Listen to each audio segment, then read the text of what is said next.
wrestle too. He switches stances. He's very versatile. And he's got another legend in his corner, Chris Carter, as you would know that. Yeah, it's been fun to watch him grow and train as he started training to where he's come from now. He also played for the Santos soccer team down in Brazil before he moved down here to Alabama. So, pretty good, well-rounded athlete. Well, you know Nathan's going to come in and control. I mean, Daniel's not going to put anybody in the cage until he feels like they're ready. For sure. So we should get a competitive fight here. Now, I think when it comes to the ground, Farr, he's going to try to really roll for those leg locks. As an amateur, you can only go for straight ankles and straight knee bars, so he won't have all his attacks, but I figure especially if he gets trapped on bottom, he'll try to use those leg entanglements and sweeps to get on top. Nathan really needs to get that break, get one of those legs cleared out so he can start trying to post and build back up. Yeah, Luis is doing a really good job of lacing his legs so that he can, and keeping his butt flat on the mat. So when you're on bottom, you have to get one leg free, and it has to be the bottom leg that you get free. As you see, he's trying to get that bottom leg free now. Really made popular in the UFC by Khabib. Figure four in those legs. Oh, nice back attempt here.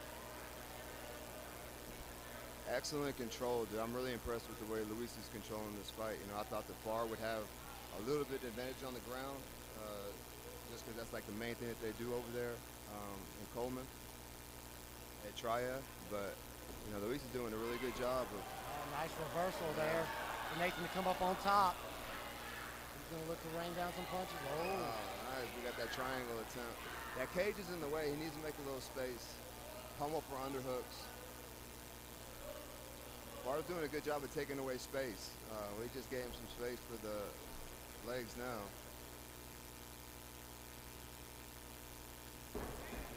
Oh, Farr bringing the hammer fist down now. See what you're talking about the entanglements. Let's see if he can use it to come back up on top.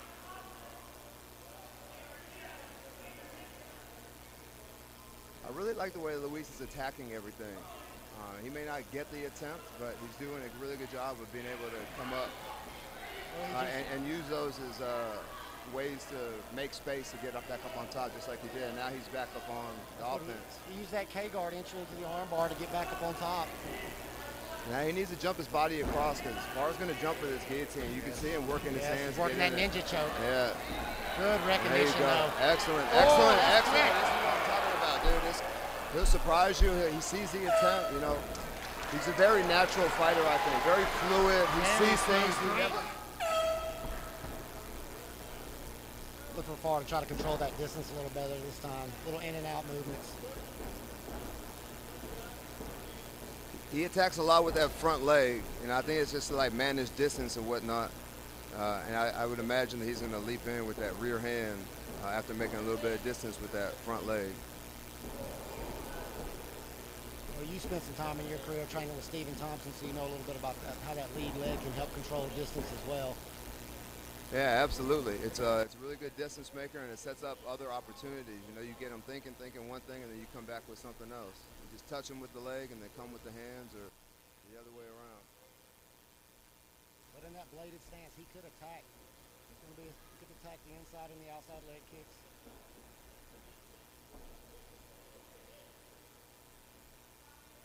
Yeah, these guys are definitely playing different kind of styles on the feet. Luis is throwing heavy leg kicks intended for damage, and Farr is definitely point fighting, if you will. Luis has been cracking past the master Chai. There's only one way to do that and throw everything stiff. So. Everything is power with Chai. Power. Nice head kick. Right into an entanglement. You know, I really like the way that he was stealing space there. He was throwing feints and fakes and making Farr back up. And when he got him close enough to the cage, that's when he entered in. Next time, I think that he needs to throw something up top so that he doesn't eat a head kick just like he did just then. But he seems to, you know, that's when you're young, you know, you can take that stuff. And Farr's got to learn where he is cage awareness. Knowing he's that close to the fence and circle off. You know, the cool thing about these cages is they have that black line around the logo, so it kind of lets you know exactly where you're at in the cage at all times. We call that the OSH zone at my gym. I'll keep it PG for all the kids out there tonight. In case you don't know, this is Shane Mills on the mic, and I'm here with your boy Eric Anders, calling Impact Fights Memorial Beatdown.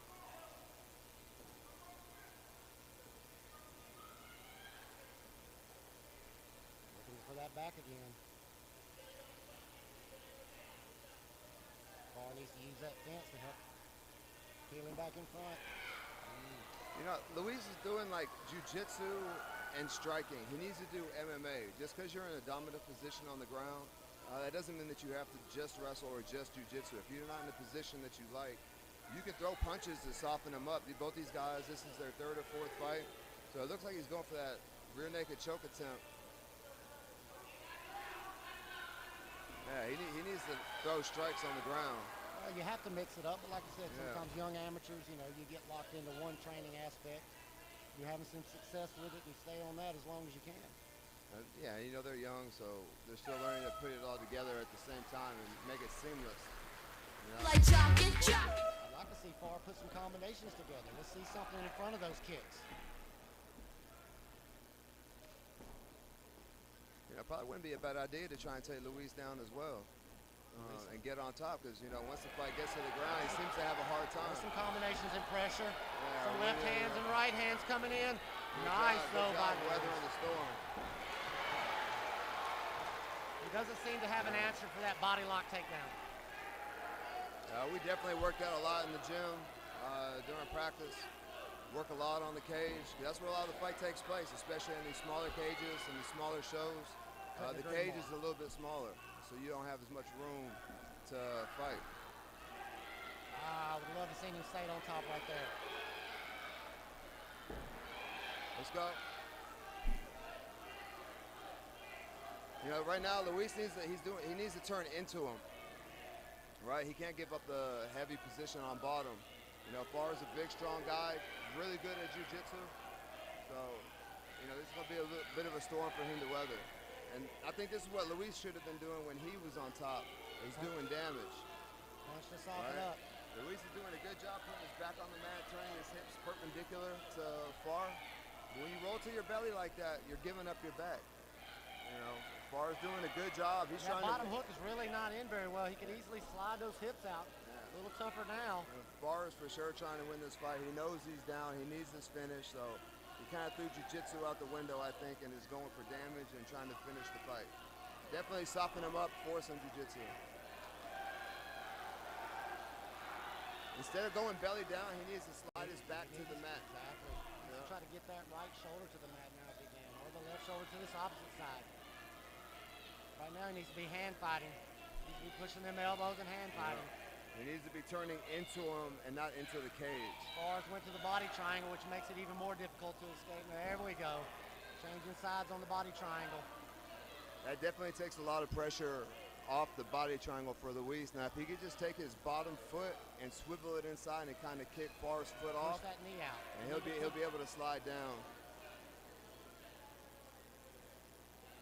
Don't sit up. Don't sit up. He needs to get back to the.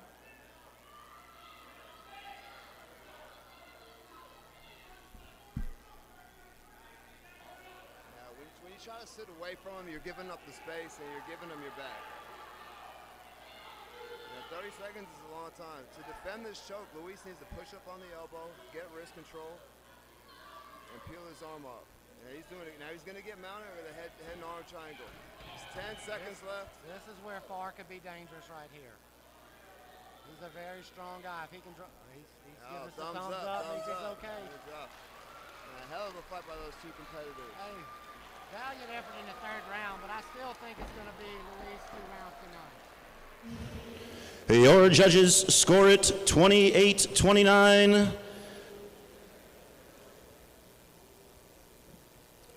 For Fraga, 28-29 for Farr, and 29-28 by way of split decision, Easton Farr.